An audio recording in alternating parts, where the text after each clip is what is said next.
Tonight, Thomas is going to talk to us about the decision of the IPEC in Shazam and Only Fools, the dining experience. Specifically, he's going to address the question of the protection in copyright law of fictional characters, as well as the defenses of fair dealing for the purposes of parody and pastiche. So without further ado, Tom, thank you very much for being here tonight.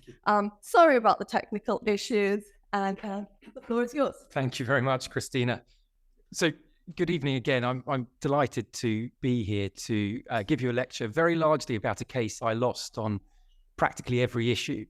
And I hope it's of some use to you and more use than it was to my clients. But an interesting case from a legal perspective in any event. As Christina introduced me, I'm grateful for that. It is a case that's largely about copyrighting fictional characters. And I'm also going to cover the potential defenses that were dealt with by the same judgment. Starting with the fictional characters and their copyright protection. There's surprisingly little authority on this issue historically. And I say surprisingly little because one can easily imagine circumstances in which a novelist or a screenwriter may want to write a new work which takes advantage of characteristics of an existing fictional person. For example, to develop new stories on old grounds and potentially take advantage of an existing audience for stories about that person. And following that, one can then easily imagine circumstances in which the originator, or perhaps more likely their heirs or assignees, would be very keen to stop the person using the original characters that they or their predecessors have created. I've got three theories about why historically the number of cases on this issue may have been quite small. The first is perhaps that there are many other rights in play, potentially other rights in play. So trademark infringement if people have registered rights, or passing off if they do or they don't have registered rights. And one can see, as was also the fact in the Shazam case, although not something I'm going to talk about today, that marketing a new work based on existing characters may well lead to members of the public believing that it was somehow sanctioned, or even that it came from or with the approval of the original author. The second of my theories is that, particularly more recently, a common area in which people want to use existing characters to create new stories is in the genre of fan fiction.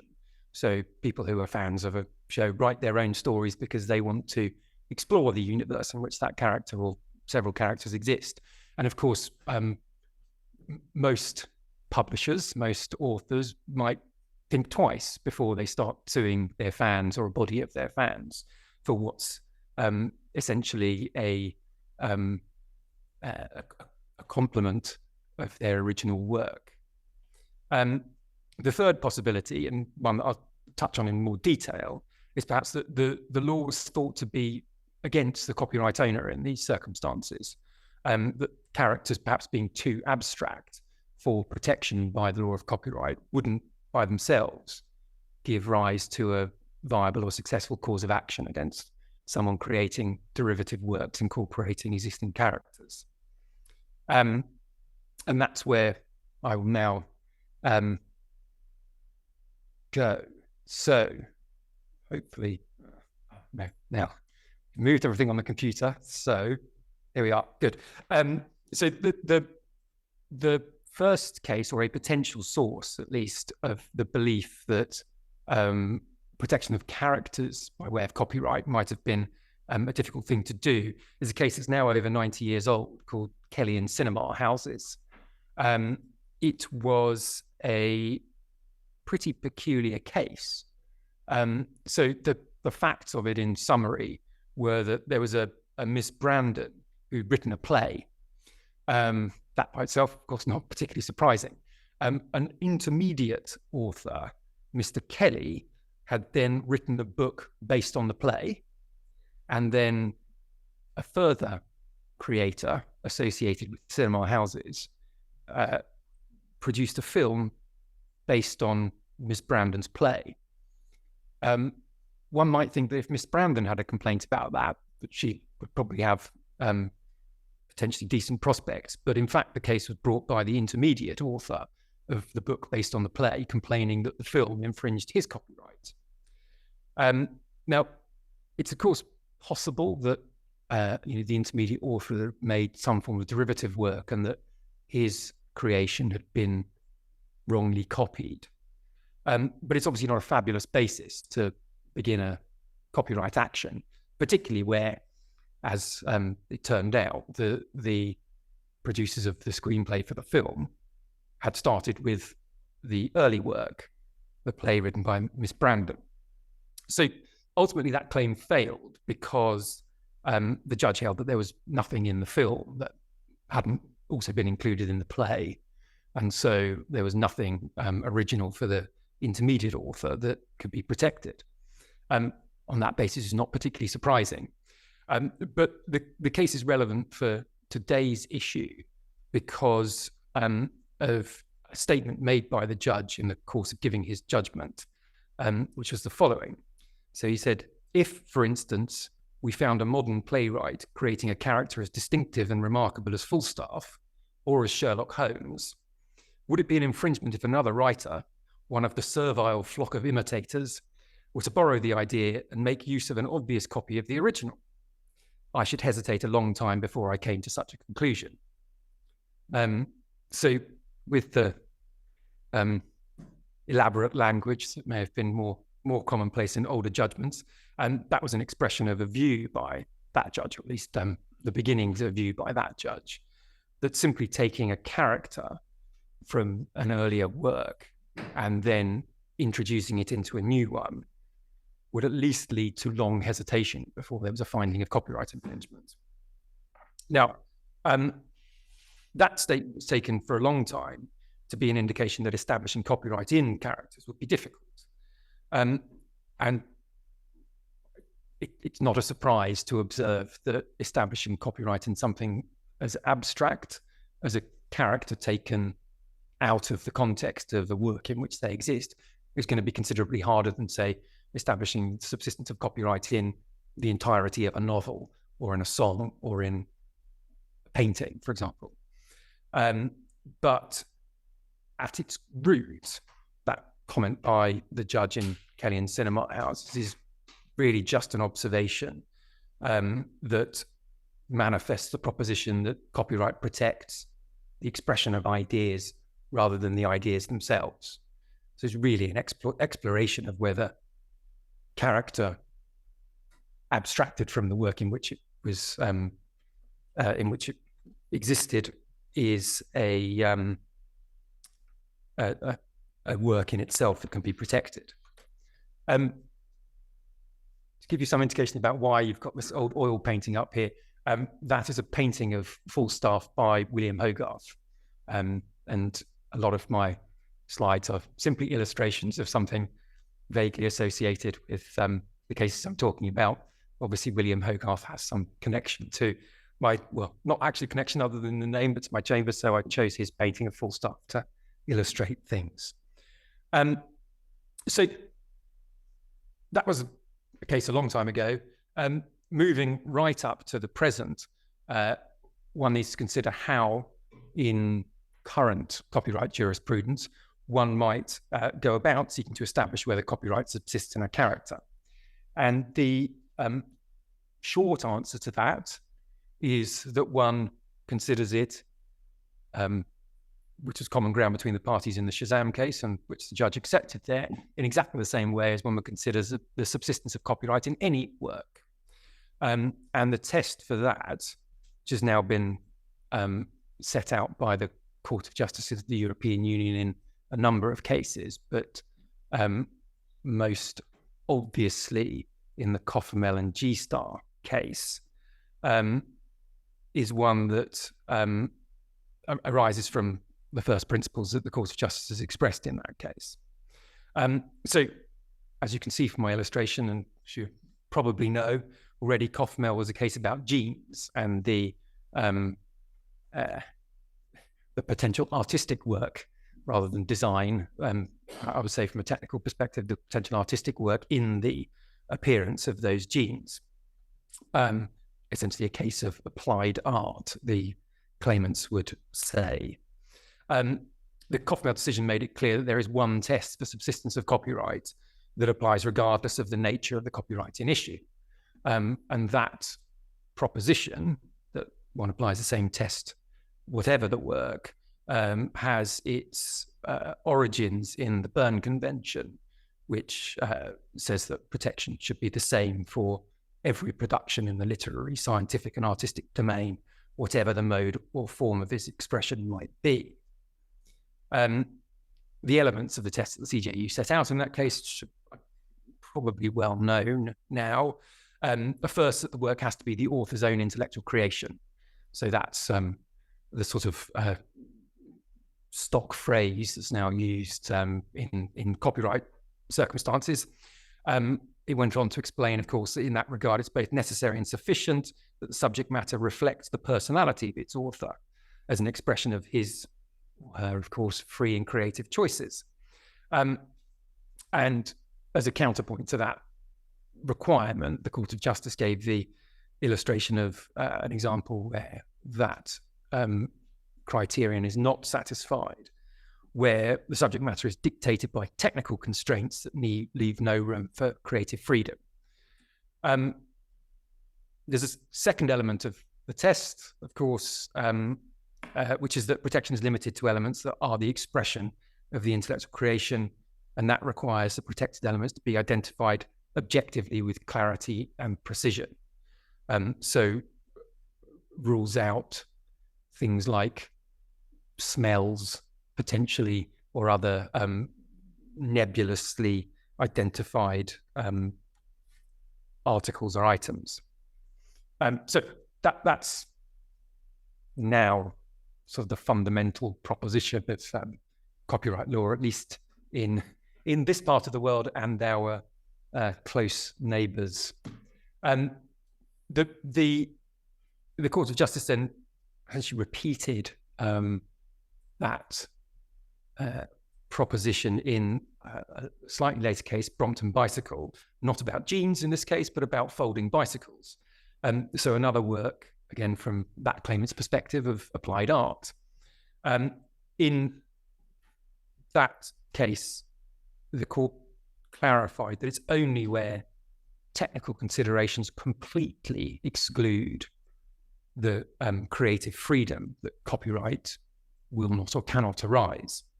So that, of course, being a question of fact in each case, it would mean that even where, as in the case of a folding bicycle, the purpose of creating what's alleged to be a copyright work in the first place is to achieve a technical objective, provided that there's an opportunity that's taken to do something creative along the way, then a copyright work can arise.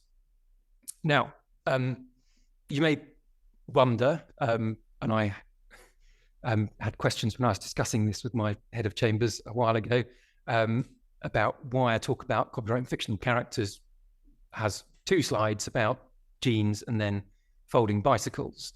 And I include them beyond the fact that the Cofmel case sort of sets the bedrock for the subsistence of rights. Because obviously, in respect of fictional characters, the constraint that something dictated by technical function will not give rise to a copyright work has less obvious application.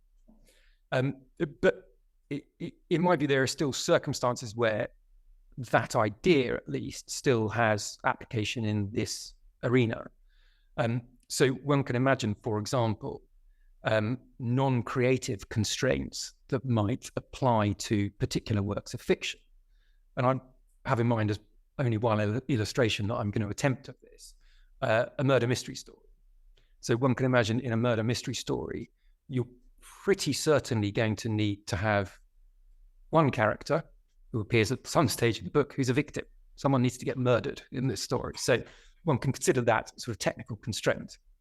You're also very likely to need to have a second character, a detective, someone who solves the murder in your detective story, and then perhaps one or many further characters who are potential suspects or actual suspects, for the detective ultimately to identify the killer, but for the reader to be entranced by trying to work out the same conundrum for themselves. Now, I talk about those sorts of characters in the context of a technical constraint because at that level of abstraction, i.e. sort of characters A, B, and then C to Z or whatever, there is probably no, or at least very limited, opportunity for creativity at that level of abstraction. But it's still very obvious that the scope to write different detective novels is pretty much infinite. So there's still an enormous opportunity for creative freedom to be expressed within the confines of having various technical constraints, as one might call them, in those circumstances. But in any event, that's the test that one has to apply. Now, before going on to look at how that test was applied in the Shazam case, I'm going to briefly-ish consider two cases that have considered copyrighting characters in different jurisdictions without applying that test that arises from Kaufman, or at least without explicitly applying it. So the first of those chronologically was a case in Germany, ultimately decided by the Bundesgerichtshof, called about Pippi Longstocking. It wasn't called Pippi Longstocking, and I'm not going to attempt the German pronunciation of that character's name in the German language, but you can see it on the left-hand side above the image on the old-fashioned book. The character at issue in that case was Pippi Longstocking. The facts were that the claimant was the estate of Astrid Lindgren, apologies, who was the author of the original books. And those books have become very well known, with their chief protagonist being Pippi. There were a number of aspects of the physical appearance of that character that were taken to be relevant by the German court in that case. And whilst, as you can see from the image on the left-hand side, there were illustrations that accompanied the book depicting the character. The case seems to have been put and decided on the basis only of the written descriptions of her appearance that existed in the novels, in the books. And the question was whether that written description of her as a character amounted to an artistic work. So the description of the character in writing that was relied on by the court, and of course this is an English translation of it, was the following. So she was described as this: her hair, the color of a carrot, was braided in two tight braids that stuck straight out. Her nose was the shape of a very small potato and was dotted over with freckles. The mouth under the nose was a very wide one with strong white teeth. Her dress was rather unusual. Pippi herself had made it. It was a wonderful yellow. But because there was not enough cloth, it was too short, and so blue trousers with white spots peeped out beneath. On her long, thin legs, she wore a pair of long stockings, one with bands of colour and one black. And she had on a pair of black shoes that were exactly twice as long as her feet. This is ultimately a fell within the discussion of the Bundesgerichtshof, at least. This description gave a distinct identification of a particular character. It struck me that the description of her nose as being the shape of a very small potato probably encompassed quite a range of different shapes. And if anyone go to a supermarket and you see loose potatoes, not many of them are identical. but there we are. The defendants in the case produced the item shown on your right on the screen, which was a costume, costumes for children and costumes for adults to use in fancy dress. The costume included a wig, and it included a dress that, as you can see on the image, was green with a sort of pocket in the middle, and two stockings that are both identical, and so are not particularly close to the wonderful yellow dress or the long stockings, one of which had bands of colour and the other which was black. So both with bands of colour there. They were sued. The Bundesgerichtshof considered the domestic case law in Germany, and its conclusion was expressed as follows. It said, separate protection for a fictitious character depends upon the creator endowing the character with an unmistakable personality by means of a combination of distinctive character qualities and particular external features. The test for that purpose must be stringent. A mere description of the external form of a character or his or her appearance will not, as a rule, be sufficient. So, without considering in too much detail what the BGH was driving at there was a dual requirement that it set out. Now, the dual requirement might be necessary in some cases to meet the requirements that the CJU later laid down in the Koffermel decision. But in some cases, those requirements that the German court laid down probably go beyond the now universal requirements that Koffermel and Brompton Bicycle have explained. So, for example, being the author's own intellectual creation and illustrating the author's personality and being capable of precise definition doesn't encompass a requirement for, or doesn't necessarily encompass a requirement for an unmistakable personality or a combination of distinctive character qualities and particular external features. But that was the approach that the German court took. Now, the claimant failed in that case, but not because there was a finding that there was no copyright in the character. The claimant failed because the German court held there was no infringement because only external characteristics, or I think probably more accurately, only some external characteristics of the character were taken, and none of the unmistakable personality or distinctive character qualities that they held was part of the test. So that was one approach, which maybe if another case of the same nature comes before the German court might need to be reconsidered. The other case to touch on is a case from the United States. So from the Seventh Circuit Court of Appeals on appeal, I think, from the Illinois courts. And it was a case called, as you can see on the slide, Klinger and the Conan Doyle estate. And as you can guess from the illustrations I've applied there and the name of the Conan Doyle estate, there was a case about Sherlock Holmes, which obviously has some familiarity from the statement in the cinema houses case, where Sherlock Holmes is one of the characters used by Mr. Justice Moore in his examples. So Klinger was another slightly peculiar case, decided in 2014, but it was really a case about whether the Sherlock Holmes character was in the public domain or not. So it arose because the oldest Sherlock Holmes novels had been written in 1887.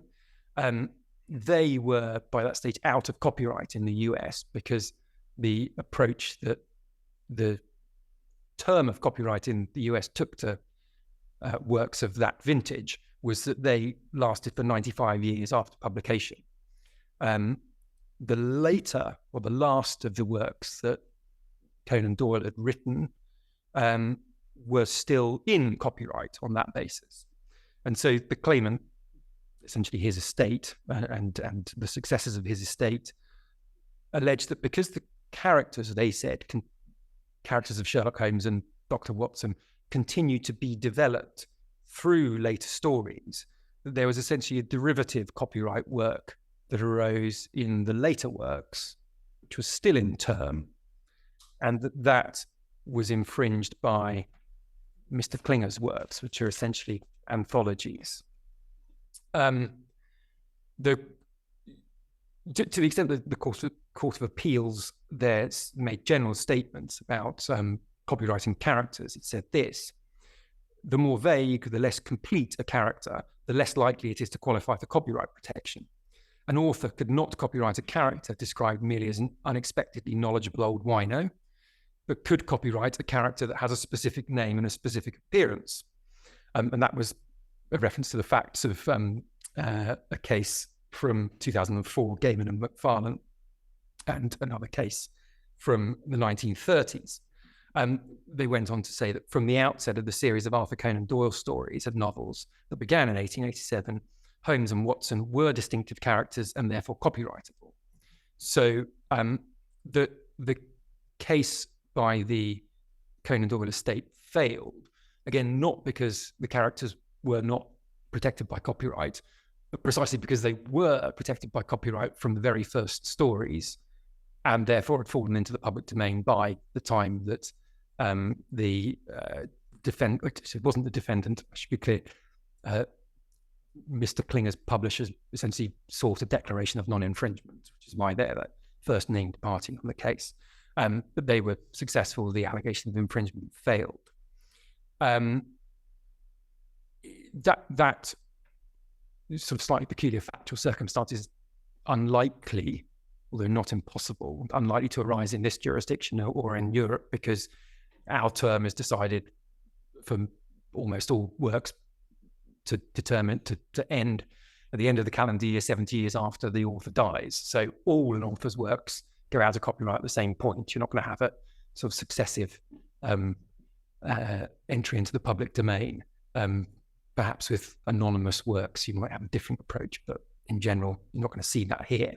But for our purposes, the US court there was quite clear that copyrighting a character, provided they're not vague or incomplete in some way, can qualify for protection.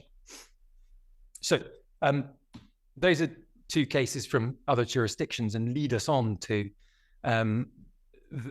the most recent case on this issue in this jurisdiction, perhaps the only recent case on this issue in this jurisdiction, which was Shazam and Only Fools' Dining Experience. Shazam was the name of the company that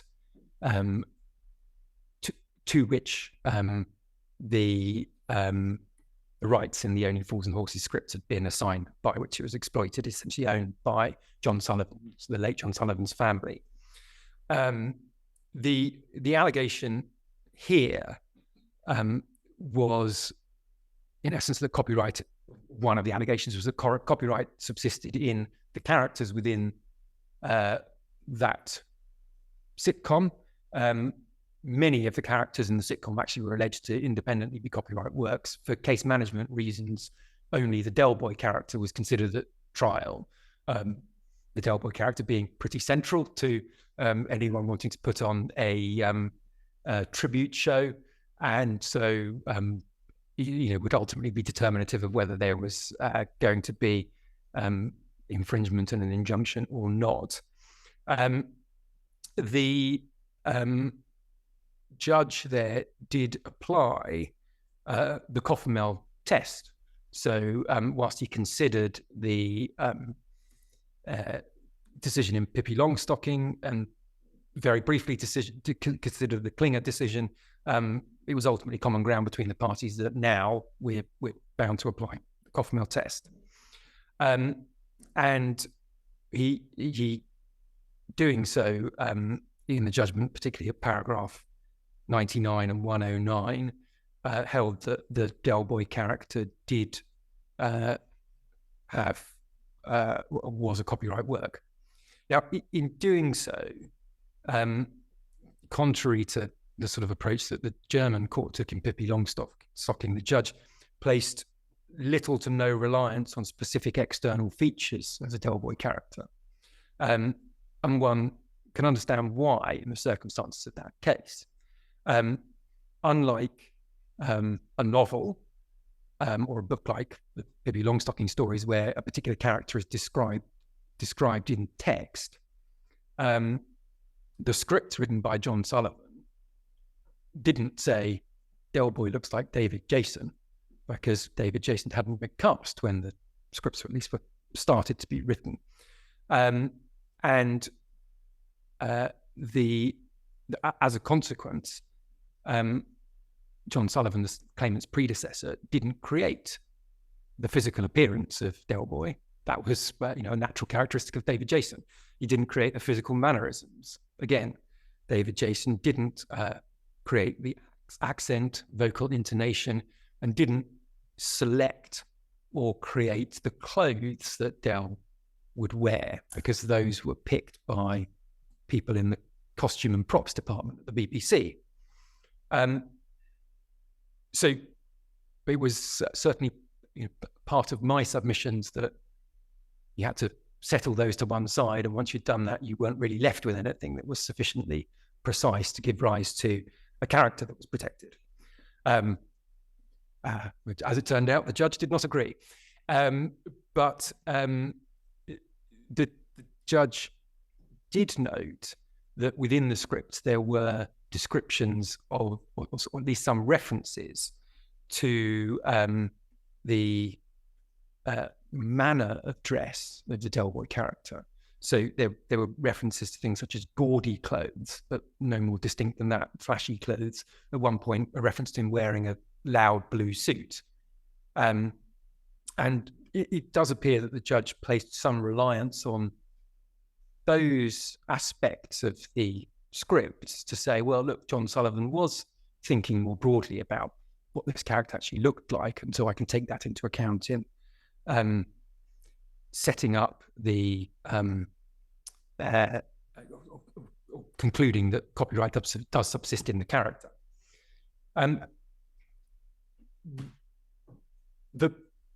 The defendant in that case put on an interactive dining experience. Apologies. Essentially, what they would do, they would hire out ballrooms or big dining halls in hotels around the country. Attendees, guests, ticket holders would arrive, and they would be given some welcome drinks. And whilst they were given welcome drinks, amongst them would circulate actors dressed, as you can see here, dressed in the sort of sheepskin coat, or dressed in a camouflage jacket. You can see in the character that many of you may recognize as being a mimic of the Rodney character from the sitcom. They would then have a 3-course meal served by these characters, through the course of which an interactive story was told. So the premise of it was that it was a night at the Nag's Head, the pub in Beckham that the Trotter brothers would visit, and but beyond that, an entirely new story was written about them needing to get hold of some money for a particular purpose, and they did so by running a pub quiz. I understand it was very well received by the people who went to it, but did use some sort of catchphrases from the sitcom. So the Del character would say things that it was familiar that the Del character in the sitcom would say, like lovely jubbly and pushti and words such as that. And was also the vocal intonation, even sort of apparently manner of movement of David Jason, was mimicked by the actor playing Del Boy, and likewise by the actors playing the other characters. So what one can see from this is that there was obviously some great effort made by the defendants to seek to mimic the appearance and sound of the characters. But the appearance and sound of the characters, I mentioned earlier, shouldn't be something that gives rise to infringement, where those were not things created by the copyright owner. So to the extent that I'm going to express one complaint about the judgment during the course of this lecture, is that when the judge left the question of does copyright subsist in the Del Boy character, and went on then to consider is there infringement by the acts defendants are undertaking, there's a noticeable disconnect between the things that he relies on. So rather than, I think, be entirely conventional, and it would be heretic to say otherwise, rather than saying, well, what I must look for in a finding of infringement is that the defendant has taken those things, sufficient things which give rise to originality in the work relied on. The judge said, well, I can see here in what the defendants are doing that they want to give a pitch-perfect imitation of Del Boy. They want the character to look as close to Del Boy as possible. And therefore, in a sort of very brief part of the judgment, he held there was infringement. Now, slightly earlier in the decision where he was discussing the law, there are hints of that disconnect already being part of his thinking. Because at paragraph 86, he cited a passage from Coppinger that I was quite keen on because of what it says, where characters from the film are copied, borrowing the name and other identifying features, but without details of plot or dialogue, a claim for infringement of copyright is unlikely to be successful. I said, yes, look at this case. That's exactly what we do here. But the judge said that seems also, it was in common with another submission I've made, also to be focused on what may or may not amount to infringement, rather than being concerned with the issue of whether a character from a novel or dramatic work may be protected by copyright. And I would say my complaint is that you can't separate those two things. They're necessarily two sides of the same coin. You can only have infringement if you take that thing which gives rise to the work being protected by copyright in the first place. But there we are.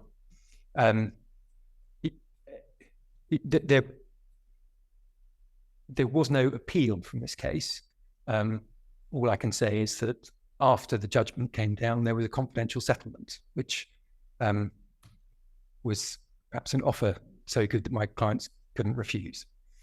Now, other defences. So having got to the unfortunate position of the judge saying, well, there's a copyright work here and prima facie your clients have infringed it, there was attempted reliance on what's now a relatively new defence in the UK legislation, at least, of fair dealing with a work for the purposes of caricature or parody or pastiche.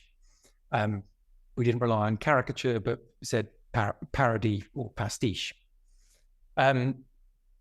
That work, one might think, that defence, one might think from looking at the language of the Copyright Designs and Patents Act, would on its face have two elements. One being that there's use for the purposes of parody or pastiche or caricature, and the second being that the use is fair dealing.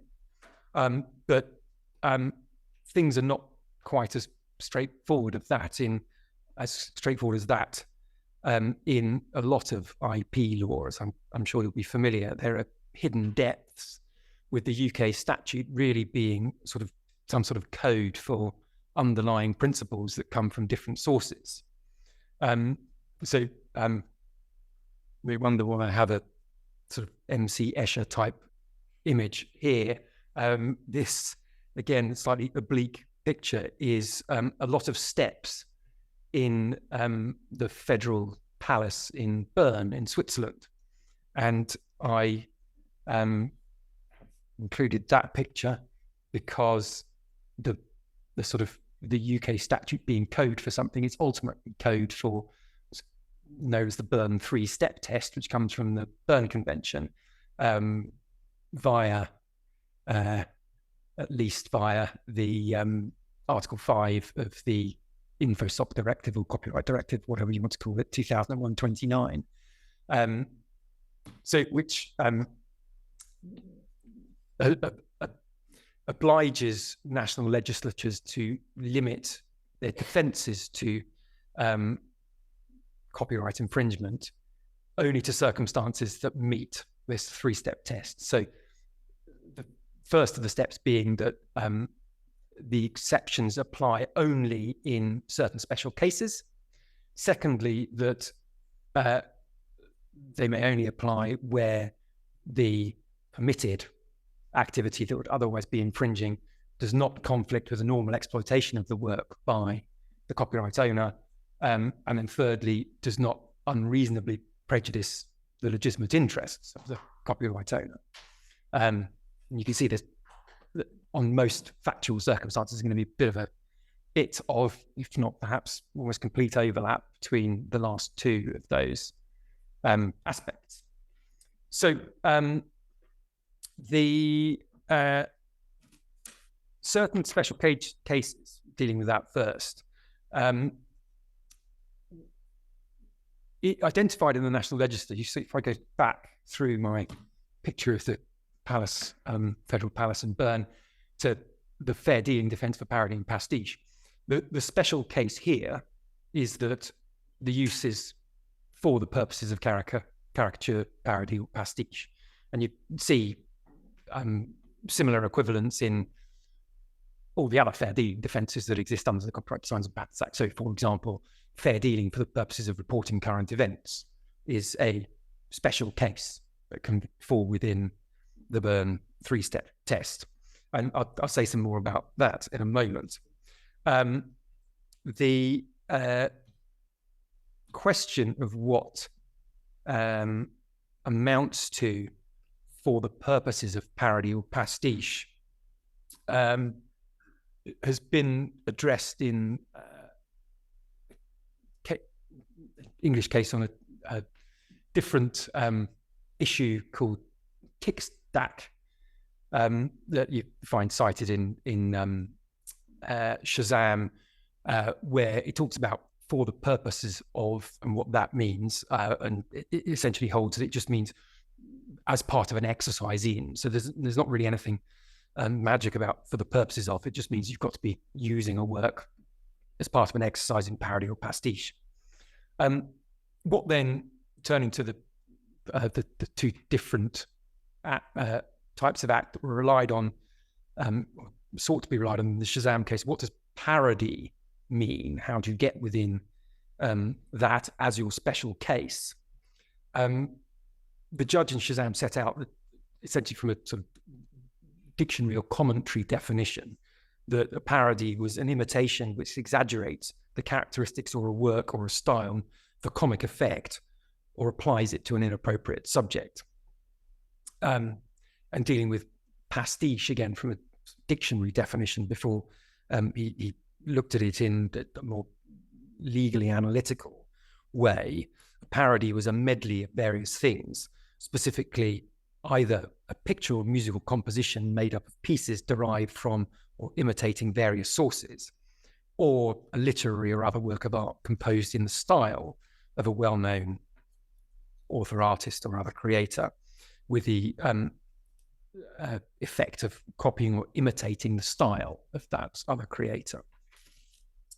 So before I come on to how the court treated those aspects, considered whether the use by the defendant in the Shazam case was either a parody or a pastiche, before he went on to consider the second and third aspects of the Bern three-step test. And spoiler alert, he held that none of them were satisfied.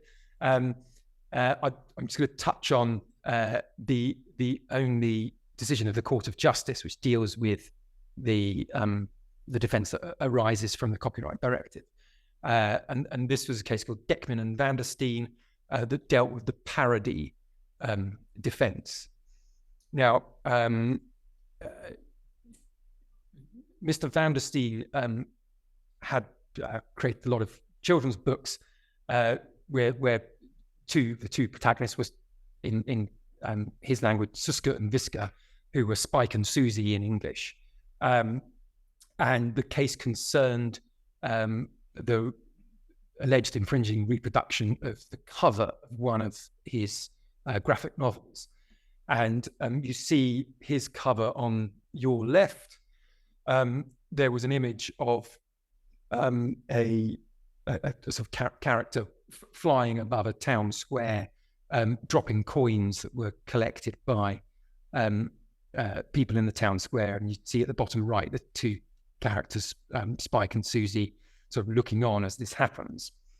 The alleged infringing image, which you see on the right-hand side of the page there, was one created by or for Mr. Deckmin, and it was the cover of a calendar produced by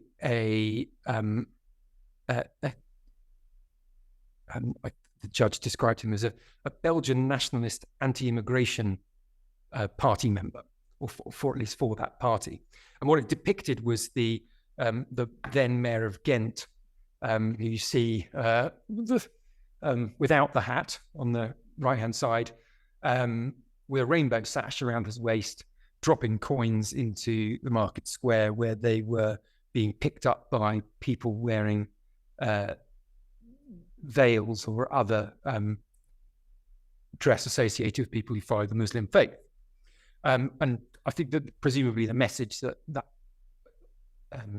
image was intended to pass was a criticism of the incumbent mayor for assisting or permitting followers of the Muslim faith to settle in Belgium, and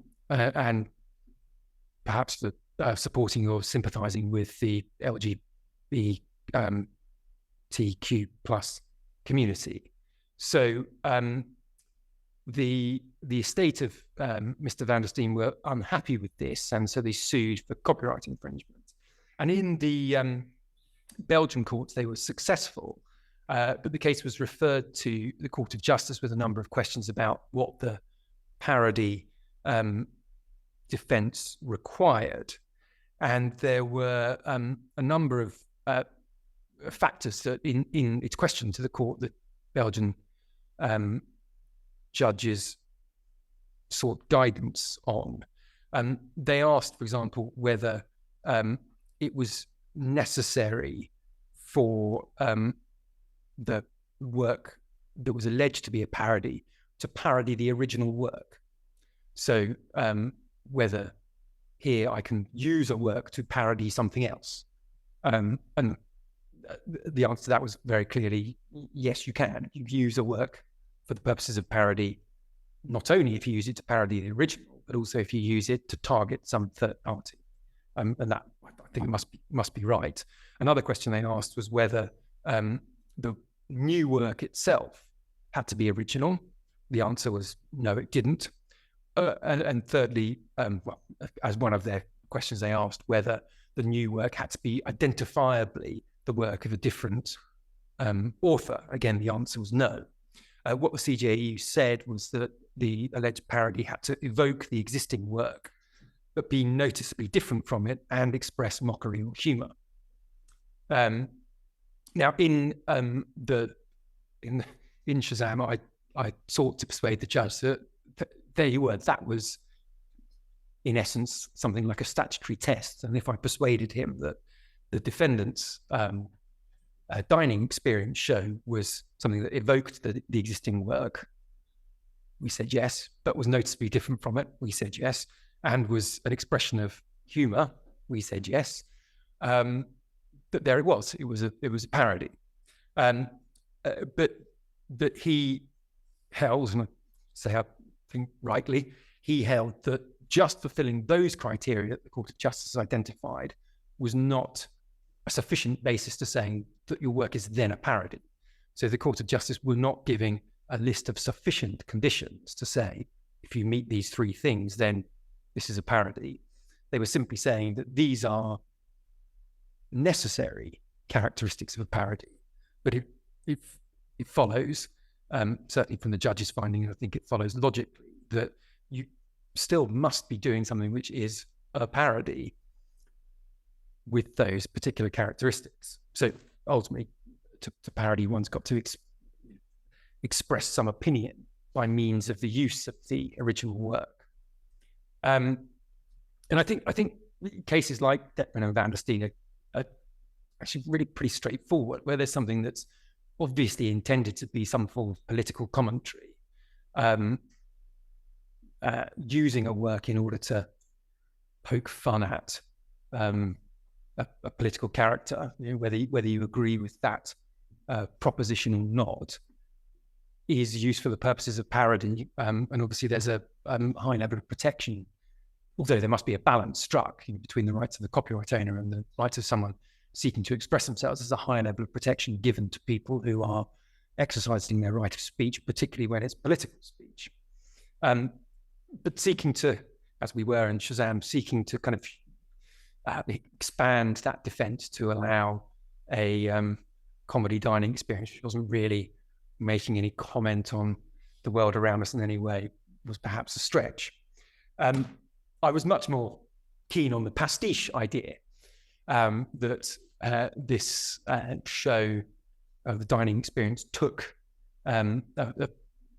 aspects of the sitcom that John Sullivan had created and assembled them together in an entirely new story, mimicking John Sullivan's style to be a pastiche. As I've already indicated, the judge didn't agree with that. In particular, his approach to what amounts to a pastiche was a very considerable nail in the coffin of that defense for my clients. So he held, flowing from the Byrne three-step test and the need for, I'm going to try and go back quickly to that, the need for the exceptions to copyright infringement only to apply in certain special cases and not to conflict with the normal exploitation of the works and not unreasonably prejudice the rights holder, meant that the defense would have to be construed narrowly so that it wouldn't become a general fair use defense. And he held that was necessary to confine it to a special case rather than just, using it for any form of imitation of an existing work. So his criteria, so they look like there are three. He said, my two criteria are these A, B, and C, but when you look at it rightly, because A and B are either or, so they're one. The use imitates the style of another work, or it's an assemblage of a number of other works. But in both those circumstances, the product must be noticeably different from the original work. Now, our contention had been, well, the dining experience is noticeably different because it tells an entirely new story. It doesn't sort of exist in the Only Fools and Horses John Sullivan canon. It's an entirely new work. But of course, we were also arguing that Del Boy himself was not a copyright work.